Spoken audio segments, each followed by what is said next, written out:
તમને આપવામાં આવે એનું એક જ કારણ છે. ઘણાને એવો સંદેશો ફેલાયો કે પાછી ગાય અમારી પાસે માંગશે.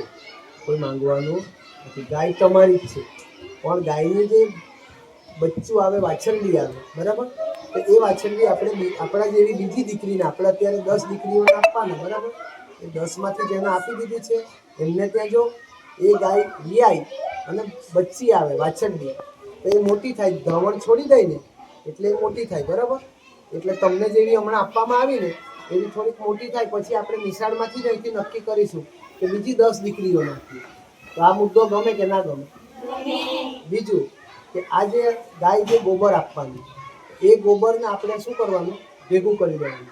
એને તમે સૂકવો અને સૂકવીને તમે અળૈયા છાણા, અત્યારે યજ્ઞ કરે, હોમ કરે ને, તો તેમાં 20 રૂપિયાથી માંડી 100 રૂપિયા સુધી કિલોમાં વેચાય છે.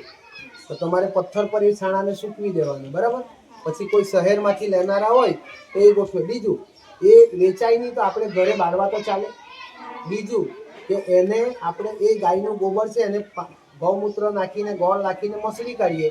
અને જો આપણી ખેતી આવા કોઈ બી છોડના પાક હોય, કોઈ બી આપણે જે કોઈ બી ખેતીમાં પાક હોય, તો આપણે એ પાકની અંદર જો આપણે રેડીએ તો એ ખાતર જેવું કામ કરે, બરાબર.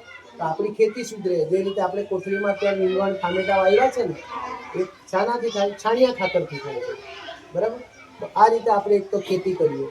બીજું, સવારમાં ઉઠીને તમે ગૌમૂત્રને એક ડોલમાં ઝીલો, તો એ ડોલમાં ઝીલેલું ગૌમૂત્ર છે એ તમે ભેગું કરો અને તમારી ખેતીમાં વાપરો. જો એ ગૌમૂત્ર કેરબામાં વધી જાય તો તમે કોઈ બીને 5 રૂપિયા લીટર પ્રમાણે 10 રૂપિયા લીટર સુધી એનો ભાવ મળે, બરાબર. તમે વેચાતું કોઈ બીને વેચી શકો છો, બરાબર.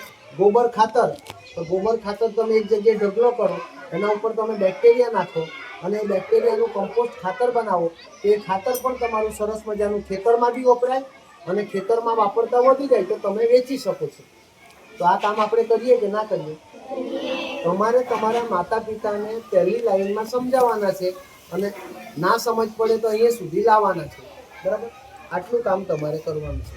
તો બધા રેડી? પાકું? બસ. એટલે ગૌમૂત્ર તમારે ઝીલવાનું અને ભેગું કરવાનું, ખાતર માટે વાપરવાનું છે, બરાબર. બસ આટલી વાત છે, બરાબર. હવે આ આપણે દિવ્યાંશી છે, પછી આયશા છે, પ્રાચિકા છે, બરાબર.